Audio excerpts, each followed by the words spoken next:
بات کریں گے وزیر اعظم کے معاون خصوصی برائے صحت ڈاکٹر فیصل سلطان سے۔ ڈاکٹر صاحب بہت بہت شکریہ، آپ نے ٹائم دیا۔ ڈاکٹر صاحب آپ جانتے ہیں کہ آج سینٹ میں اپوزیشن کے ایک ممبر ہیں کامران مرتضیٰ صاحب، ان کی ایک قرارداد منظور ہوئی ہے۔ حالانکہ اپوزیشن دو گروپوں میں تقسیم تھی، اس کے باوجود ان کی قرارداد منظور ہو گئی ہے۔ اس قرارداد کے دو حصے ہیں۔ پہلا حصہ جو ہے اس میں یہ کہہ رہے ہیں کہ government of Pakistan has miserably failed to vaccinate the general public and has only prioritise the vaccination of senior citizens and front line health workers in the country. کیا اس پر کوئی آپ ریئیکشن دینا پسند کریں گے کہ سینٹ کی جو قرارداد ہے وہ کہہ رہی ہے کہ آپ عام پبلک کو، جنرل پبلک کو ویکسینیشن فراہم کرنے میں ناکام ہو گئے ہیں، صرف سینئر سٹیزنز کو دی جا رہی ہے؟ بڑی سادہ سا جواب ہے جی اس کا۔ انگریزی میں کہتے ہیں نا the numbers speak for themselves۔ جو اعداد و شمار ہیں وہ کچھ اپنا ہی ان کا میوزک ہوتا ہے، تو کسی کلیم یا کاؤنٹر کلیم کی بجائے ذرا ہم فیکٹس کو دیکھ لیتے ہیں۔ اس وقت تقریباً 1 ملین کے قریب 9 لاکھ سے اوپر تجاوز کر گئی فگر، جو 1 ملین ڈوزز ویکسین کی لگ چکی ہیں۔ یہ بالکل بات درست ہے کہ پرائرٹائز ہم نے پہلے front line health care worker کو کیا، پھر ہیلتھ کیئر ورکر کو کیا، اور پھر سینئر سٹیزن کو۔ یہ وہی پرائرٹی ہے جو دنیا بھر میں استعمال ہوئی ہے، یہ کوئی ہم نے الگ سے ایجاد نہیں کی، اسی روش میں، اسی سیکوینس میں چلا جاتا ہے۔ ہاں، اب اگلا قدم اور بھی زیادہ اہم ہے، کیونکہ لاکھوں یا یہ ملینز کی تو بات نہیں ہے، تو ٹینز آف ملینز کی بات ہے، بلکہ 100 ملین کی بات ہے۔ سو ابھی سفر آگے جاری ہے، لگاتار اور ویکسینز آ رہی ہیں،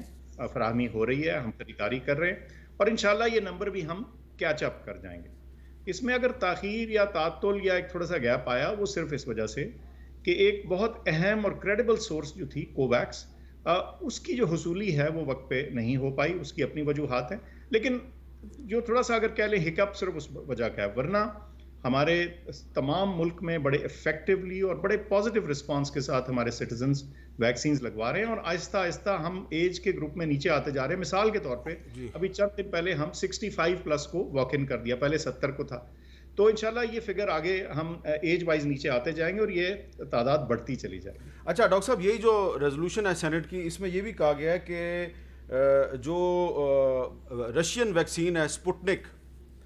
اس کی انٹرنیشنل مارکیٹ میں پرائس جو ہے وہ پاکستانی کرنسی میں 1500 روپے ہے، لیکن یہاں پر جو ہے وہ تقریباً 8400 روپے کی 2 ڈوزز جو ہیں وہ بیچی جا رہی ہیں۔ تو وہ کہہ رہے ہیں جی کہ یہ بہت زیادہ قیمت ہے، اس کو کم ہونا چاہیے۔ دیکھیے، بالکل میں سمجھتا ہوں کہ ویکسین یا کوئی بھی میڈیکل جو چیز ہے اس کی فراہمی جو ہے وہ سستی ہے، بلکہ مفت ہونی چاہیے، خاص طور پہ پبلک ہیلتھ انٹرونشن۔ اسی حساب سے ہماری جو گورنمنٹ پروکیورڈ ویکسین ہے یہ تو فری ہے، آپ مخیر ہیں یا نہیں ہیں، آپ امیر ہیں غریب ہیں، ہر صورت آپ کو فری ویکسین مل رہی ہے، اور اس کی ایڈمنسٹریشن چارج بھی کوئی نہیں ہے، تو انشاءاللہ یہ فری ہی ہے۔ اب چند لوگوں کے لیے اگر یہ پرائیویٹلی آ گئی ہے تو وہ بھی بات ان کی ٹھیک ہے، لیکن میں اس پہ زیادہ کچھ اس لیے نہیں بول سکتا کیونکہ اس وقت یہ معاملہ سب جوڈس ہے، کورٹ کے پاس ہے، کورٹ نے اپنی وزڈم میں ایک فیصلہ کیا ہے، ہمیں اس کو فی الحال رسپیکٹ اسی طرح کرنی چاہیے جیسے کیا کرتے ہیں۔ لیکن ڈاکٹر صاحب، یہ جن لوگوں نے یہ منگوائی ہے سپوٹنک، مثلا اسلام آباد میں IDC والوں نے منگوائی، تو 24-25 لاکھ افراد کی آبادی ہے اسلام آباد شہر میں، صرف انہوں نے 900 ڈوزز منگوائی ہیں اور وہ 1-2 دن میں ختم ہو گئی ہیں، تو اس کی امپورٹ کی اجازت بڑی لمیٹڈ ہے۔ آپ نہیں سمجھتے کہ جو لوگ افورڈ کر سکتے ہیں ان کے لیے زیادہ سپوٹنک کی ڈوزز زیادہ تعداد میں امپورٹ کرنے کی اجازت ملنی چاہیے؟ عامر صاحب، ہماری طرف سے تعداد پہ کوئی پابندی یا کیپ نہیں ہے، مسئلہ صرف یہ ہے، اور یہ آپ نے بڑی اچھی اور زبردست بات کر دی، بات یہ ہے کہ ایون جب ایک پرائیویٹ امپورٹر جو اس پہ بہت شور و غوغا تھا کہ جی ان کو اجازت دی جائے، لانے دی جائے، جیسے آپ بھی فرما رہے ہیں، تو بات یہ ہے کہ جو گلوبل فراہمی ہے نا، جو اویلیبلٹی ہے، وہ اس وقت اتنی آسان نہیں ہے، تو جو ان کو مل گئی وہ لے آئے، شاید اور بھی لے آئے، اور بالکل آپ کی بات ٹھیک ہے کہ ہمیں ایڈیشنل جیسے کہتے ہیں پروکیورمنٹ کی ضرورت ہے۔ ہم پرائیویٹ پروکیورمنٹ تو پرائیویٹ سیکٹر کو ہے جی، میں اس کی مثال دیتا ہوں، ٹھیک ہے، اگر کسی کا بچہ پڑھنے جا رہا ہے کسی ایسے ملک جہاں کے ویکسین کی ضرورت ہے، ریکوائرمنٹ ہے، اب وہ اس کی عمر کی باری شاید کئی ہفتوں کئی مہینوں تک نہ آئے، اس صورت میں اگر وہ پرائیویٹ پروکیور کر کے لگوانا چاہیں، یا کوئی بزنس مین ہے وہ ٹریول کرنا چاہتا ہے اور اس کو ضرورت ہے، تو یہ ایک الگ کیس ہے، اس محدود سچویشن کے لیے یہ معاملہ ٹھیک ہے، لیکن جو پاکستان کی عمومی پاپولیشن ہے اس تک ویکسین پہنچانا حکومت کی ذمہ داری ہے، اور ہم وہ سمجھتے بھی ہیں اور ہم وہ پہنچائیں گے، اور جو وبا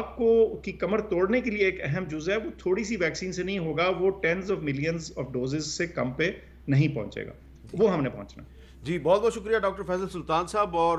وہ یہ کہہ رہے تھے آہستہ with the passage of time Pakistan کے ہر شہری کو اینٹی کرونا ویکسین جو ہے یہ اس کی سہولت فراہم کی جائے گی. اور وہ پرائیویٹ امپورٹرز جو کہ سپوٹنک یعنی کہ رشین ویکسین کو امپورٹ کر رہے ہیں کہ ان کے لیے بھی وہ ان کا یہ کہنا ہے کہ ان کو بھی مزید یہ ویکسین امپورٹ کرنے کی اجازت ملنی چاہیے. اور اس سلسلے میں حکومت کو جلد از جلد یہ فیسلٹی جو ہے